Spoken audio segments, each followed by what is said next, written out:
నమస్తే అండి, నా పేరు సుజాత.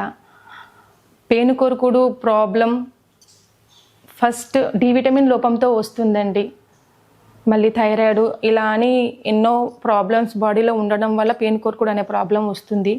ఈ ప్రాబ్లం 3 years బ్యాక్ నాకు వచ్చిందండి. 3 సంవత్సరాల ముందు చాలా ప్రయత్నాలు చేశాను. వాళ్ళని వీళ్ళని కనుక్కొని ఎలా పెట్టాలి, పేనుకొరుకుడు తగ్గించుకోవడం ఎలాగో అని చాలామందిని కనుక్కొని వాళ్ళు చెప్పింది ఏంటంటే నాకు మందారం పువ్వు రుద్ది పెట్టాలి, రోజుకి రుద్ది పెట్టడం వల్ల తగ్గుతుంది, హెయిర్ వస్తుందని చెప్పారు. నాకేమీ పెద్ద తేడా అనిపించలేదు. మళ్ళీ కొందరిని అడిగాను, నేపాలి గింజ ఉంటుంది, ఆ పప్పు తీసి రుద్ది తలలో పెట్టుకోమన్నారు. పెట్టుకున్నానండి. అది పెట్టుకున్నప్పుడు అక్కడ పెట్టిన ప్లేస్లో మొత్తం పుండుగా మారి హెయిర్ వచ్చింది. మళ్ళీ వచ్చిన ప్లేస్లో ఎంత ప్లేస్లో హెయిర్ వచ్చిందో ఆ హెయిర్ మళ్ళీ వెళ్ళిపోయింది. పెట్టినా దానివల్ల రిజల్ట్ లేదు. దానివల్ల పెయిన్ ఫీల్ అయ్యాను, కానీ హెయిర్ ఏం రాలేదు. మళ్ళీ వేరే వాళ్ళను అడిగాను, ఇది తగ్గట్లేదండి, ఎలా తగ్గించుకోవాలి అని. వాళ్ళు చెప్పారు, నాకు ఇంజెక్షన్ చేస్తారు, ఒక డాక్టర్ గారు ఉన్నారు, చాలామంది అక్కడికి వెళ్ళానండి. నేను కూడా ఫస్ట్ వెళ్ళాను, ఇంజెక్షన్ చేశారు, అయినా తగ్గలేదు పెయిన్. దానివల్ల అది ఒకేసారి చేయించుకున్నాను కదా, 2-3 times చేయించుకుందామని మళ్ళీ 2-3 సార్లు కూడా వెళ్ళాను.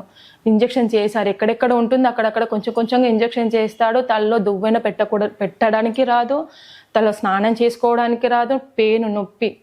పెయిన్ భరించాను, హెయిర్ వస్తుంది కదా అని చెప్పి, అయినా హెయిర్ రాలేదండి. ఇంకా ఏంటి దీనికి సొల్యూషన్ లేదా, తగ్గదా అని ఎంత ఆలోచించాను. అమ్మ చెప్పింది ఒకసారి, ఇలా కొబ్బరిది బూడిద ఉంటుంది, అప్పట్లో పెట్టుకునేవారే అని.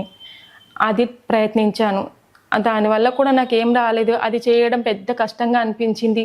పెట్టుకున్న దానికి సొల్యూషన్ అనిపించలేదు నాకు. దానినే మళ్ళీ కొత్తగా ఆ కొబ్బరితో పాటు కొన్ని మూలికలు హెయిర్కి సంబంధించినవి చాలా యాడ్ చేసి దాన్ని ఆవిట్లో పెట్టి ఆయిల్ రూపంగా మార్చానండి.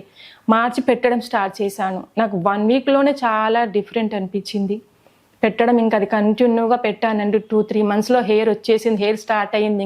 నా ఆనందం చెప్పలేను. నేనుగా తయారు చేసుకున్న మందుతో హెయిర్ వచ్చింది అంటే చాలా అనిపించింది. చాలామంది దీంతో సఫర్ అవుతారండి. ఈ మందు నా దగ్గర ఉంది, నేను డబ్బుల విషయం కాదండి, బాధ అనుభవించిన వాళ్ళకి తెలుస్తుంది. ఆ బాధని నేను పోగొడతాను. ఖచ్చితంగా తీసుకోండి. వచ్చి నా దగ్గర 3-4 సిట్టింగ్స్లో చేతికిచ్చి పంపించేది కాదు, నా దగ్గరకు వచ్చి ట్రీట్మెంట్ చేయించుకోండి. డబ్బు ఉన్నవాళ్ళు లేని వాళ్ళు అనేది కాదు, నేను ట్రీట్మెంట్ ఇస్తాను, మీకు హెయిర్ తెప్పిస్తానండి. ఆ తెప్పించడంలోనే నా ఆనందం. అది నేను కనుక్కున్నందుకు నాకు తెప్పించడంలో ఆనందం ఉంది. రండి, తీసుకోండి మందు.